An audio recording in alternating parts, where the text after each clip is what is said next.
mensosialisasikan wadah beras berkah. Wadah ini digunakan sebagai simbolis donasi persembahan yang ditempatkan pada altar, di mana donatur dapat membawa beras yang telah di-blessing sebagai berkah untuk keluarga.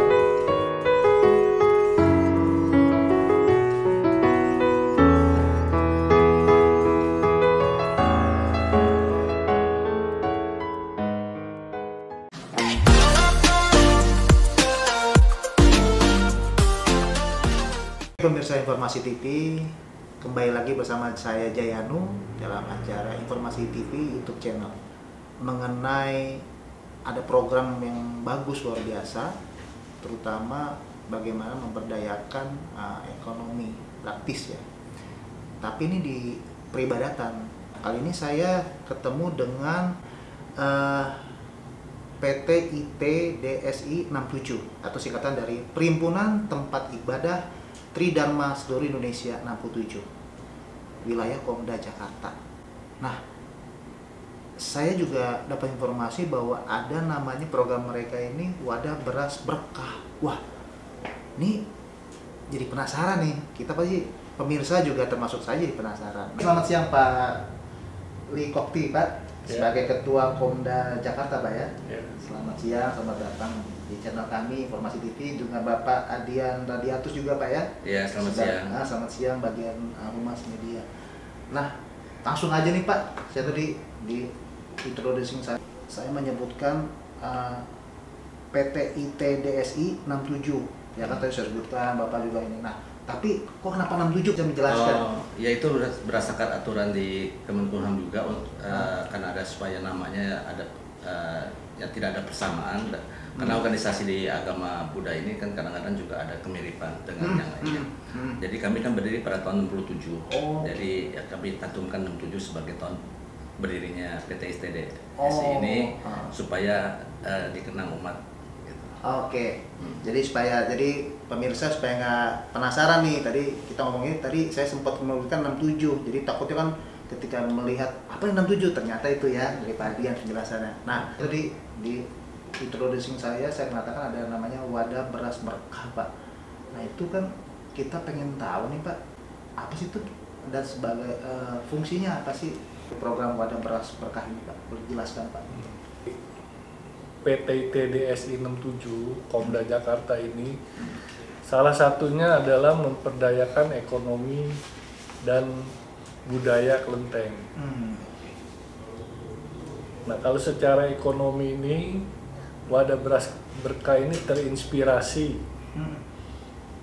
untuk mempermudah umat memberikan satu persembahan ke altar atau memberikan satu persembahan lah untuk kepada leluhur atau kepada sinbeng atau kongco, makco dalam bentuk wadah beras berkah ini, yang mana di sini akan lebih mempermudah jika orang setiap saat ingin melakukan dana untuk ke tempat ibadah itu dengan memberikan simbol beras seperti yang tertuang di dalam seperti ini. Oh, bentuknya seperti itu, Pak ya? Iya. Oke. Nah, di sini fungsinya nanti para donatur akan memberikan sejumlah nominal yang mereka sumbangkan dengan terisi beras yang sudah tersedia dari pengurus. Jadi dari pengurus ini setelah beras ini di blessing, beras ini akan dikembalikan untuk para donatur.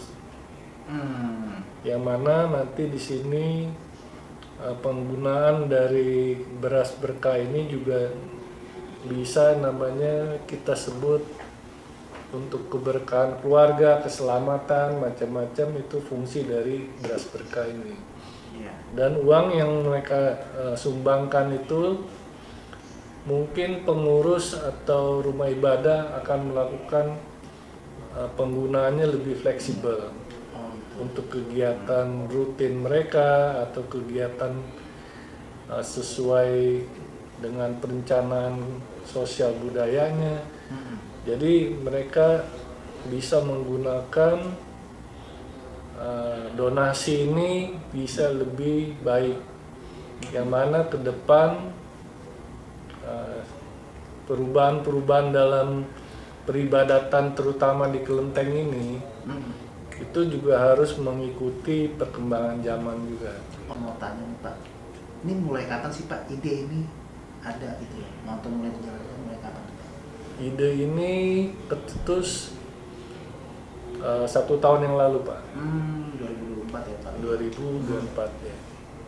Oke, nah saya ingin bertanya dengan Pak Andi, berbicara nih wadah beras berkah dari Pak Li yang sudah menjelaskan, tapi juga mungkin kan nggak sembarangan nih, pasti ada pemikiran atau mungkin ada falsafahnya Pak yang mungkin Bapak bisa jelaskan nih. Wadah beras berkah ini, beras itu esensinya kan juga makanan pokok masyarakat lah ya. Yeah. Kemudian di balik itu ada nilai historis daripada satu-satunya mungkin tanaman yang ada dewinya nih. Oh Dewi, iya, kan? iya. Walaupun bukan langsung dengan agama Buddha, tapi kan itu artinya ini yang sangat istimewa. Dan di dalam salah satu kisah kuno, ada raja yang justru umurnya bertambah panjang karena dia merenungi sebutir beras, Pak. Gitu loh. Jadi itu mencapai pencerahannya. Pencerahan. Gitu. Nah, kembali lagi kenapa kemudian dibawa gagasan oleh Pak Kokti untuk mensosialisasi wadah beras berkah ini supaya dipahami bahwa wadah ini yang berbentuk bulat ini adalah untuk kemudahan bagi umat, khususnya juga pengurus wihara seperti yang tadi. Jadi ada 2 sisi bahwa ketika pengurus menyediakan ini, kan kalau kita tahu ada kadang-kadang pada upacara tertentu ada air blessing dalam bentuk kemasan botol. Betul. Nah ini juga bisa beras blessing, ya toh, di dalam wadah ini gitu loh. Itu satu sisi. Tapi sisi lain adalah bahwa di dalam tradisi sembahyang rutin para umat segala macam, apakah setiap minggu atau setiap hari tertentu, mereka bisa memanfaatkan wadah beras ini untuk melakukan kemudahan memberi persembahan yang sifatnya juga dapat membantu masyarakat. Nah sekarang saya mau tanya Pak, sejauh mana sosialisasi ini pandangan dari kelenteng sendiri, khususnya di Jakarta kayak apakah mereka menyambut dan sebagainya, bagaimana Pak? Sambutannya baik, mungkin Pak Kokti bisa jelaskan beberapa ini juga ya Pak ya, bahwa mereka mulai mengerti maksud dan tujuannya. Nah mungkin Pak Kokti bisa jelaskan Pak. Kalau dari kunjungan yang kita sudah mensosialisasikan, mereka semua tuh memuji lah. Dalam arti kata ini satu terobosan baik untuk ke depan memberikan satu persembahan alternatif. Jadi dalam arti sini alternatif, kita tidak melarang kebiasaan-kebiasaan yang sering mereka dulu lakukan. Oke. Nah, ini hanya satu pilihan yang terbaru untuk memberikan persembahan kepada leluhur atau dewa-dewi Kongco Makco yang mereka yakini bisa memberikan satu keberkahan atau kebaikan. Jadi secara umum sosialisasi ini semua mereka menerima dengan senang sekali. Tapi mungkin dalam perjalanan ya harus ada perjuangan lah. Karena kebiasaan orang yang seperti membawa tadi air atau minyak atau buah-buahan, itu pun juga pelan-pelan harus disosialisasi juga. Tapi intinya kita tidak melarang orang mau ke persembahan apa, itu kan keyakinan mereka. Betul. Tapi dengan adanya program ini, mungkin mereka secara tidak sengaja, secara kebetulan datang di satu tempat, dia ingin berdana, tidak sempat beli buah-buahan misalnya, mendadak, dia bisa langsung memberikan satu persembahan dana untuk para leluhur juga. Berarti ini lebih memudahkan untuk beribadah Pak ya? Iya, satu lagi kalau bicara tentang simbolis melakukan persembahan kepada dewa misalnya di sana. Ya. Itu ini begini. Jadi kalau umat datang, saya mau nyumbang 10 kilo. Ya. Tapi ini dia taruh di altar, cukup dengan wadah ini 1 atau 2 saja. Tapi catatan 10 kilonya sudah ada gitu. Iya. Jadi nggak mesti cuma sumbang 1 ke 2 kotak. Dia bisa sumbang tetap banyak. Nanti kan dia salurkan lagi oleh pengurus. Tapi untuk dia sendiri yang mungkin kadang-kadang menurut katakan kebiasaan umat ya. Iya. Mereka juga ingin bawa pulang nih buat makan sendiri untuk berkah dari dewa. Iya. Jadi dia boleh ambil simbolnya itu untuk dibawa pulang. Jadi secara administratif juga teratur, Pak. Teratur. Secara simply untuk beribadah juga orang lebih gampang, mudah Ya, dan itu penataan di altar pun jadi lebih baik. Lebih baik ya, Pak ya. Dan satu, daya tahan beras kan lama. Iya. Buah kan sebentar juga malah prosesnya gitu loh. Jadi pemikiran itulah yang akhirnya muncul namanya wadah beras berkah ini, Pak ya. Ya, pemikirannya dari Pak Kokti saya kira cukup jauh ke depan ya. Iya. Karena ini jauh ke depan. Tadi kita bicara tentang ekonomi umat itu bukan apa-apa. Termasuk juga bagaimana kita bisa membuat ketahanan pangan di situ. Iya. Dengan mengingatkan kebutuhan beras di masyarakat kan akhirnya banyak nih kadang-kadang ada lahan-lahan kosong tuh. Umat kan nggak tahu, mungkin dijadiin tanaman beras kan bisa. Nah, Ya, kan apalagi ada beras yang bisa ditanam di lahan kering bahkan kan. iya.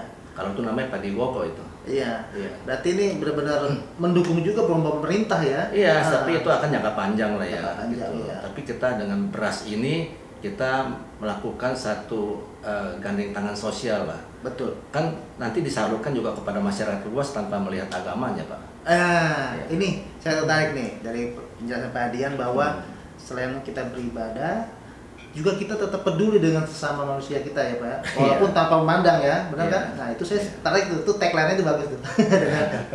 Dengan Saya garis bawahi dulu nih, saya tidak Iya. mau melangkai sisi kemanusiaan ini timbul dari Pak Kokti.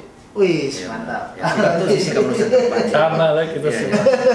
Ya, dan kalau saya cuma tambahin doang. Iya, amin. Tapi itu nilainya bagus, Pak. Dari Iya. ide dari Pak Kopi ini bagus banget. Nah, ini yang terakhir nih, Pak. Ada harapan nggak, Pak, dari program Wadah Berkah ini? Harapannya bagaimana? Juga mungkin ada mungkin himbauan atau bagaimana bisa sampaikan? Saya punya harapan. Hmm. Karena ke depan yang saya inginkan ini yang namanya di NKRI, keberagaman agama itu jangan dikotak-kotakin lagi, Pak. Betul. Karena intinya kita beragama sebenarnya kalau menurut saya pribadi itu hal-hal kemanusiaan yang harus diutamakan. Setuju, Pak. Kita di NKRI ini tidak memperlihatkan suku, agama atau ras. Betul. Yang penting kemanusiaan yang Diutamakan, Pak ya? diutamakan Iya. kemanusiaan. Jadi kalau harapan seperti ini kita bisa meningkatkan mungkin dari segi nanti pendidikan, dari keterampilan, itu yang bisa akan membawa umat itu bisa meningkatkan kehidupan yang lebih baik. Mungkin dari Pak Adian ada satu pesan lagi, mungkin ada dengan program ini, Pak. Saya kira karena biasanya suatu gagasan baru itu juga akan menimbulkan banyak kendala, terlalu banyak juga tidak, tapi ada kendala pasti, dan karena kebiasaan yang bertambah baru gitu. Iya. Saya kira dengan tujuan dan maksud daripada wadah beras ini akan terus berjalan dengan baik, dan kemudian juga akan membantu banyak umat Buddha dari berbagai strata untuk melakukan satu sisi-sisi selain ibadah, ternyata bisa melakukan juga giat sosialnya yang lebih luas melalui wadah beras berkah ini. Saya kira itu yang ingin kita tuju nantinya. Oke, pemirsa Informasi TV, demikian perbincangan kita pada hari ini.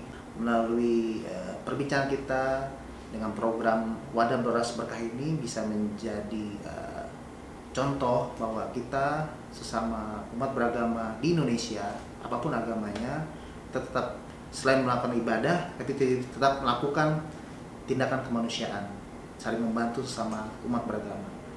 Saya dengan Jayanu dari Informasi TV, sekian perbincangan kita pada hari ini. Terima kasih, Pak. Terima kasih Pak Daya. Iya.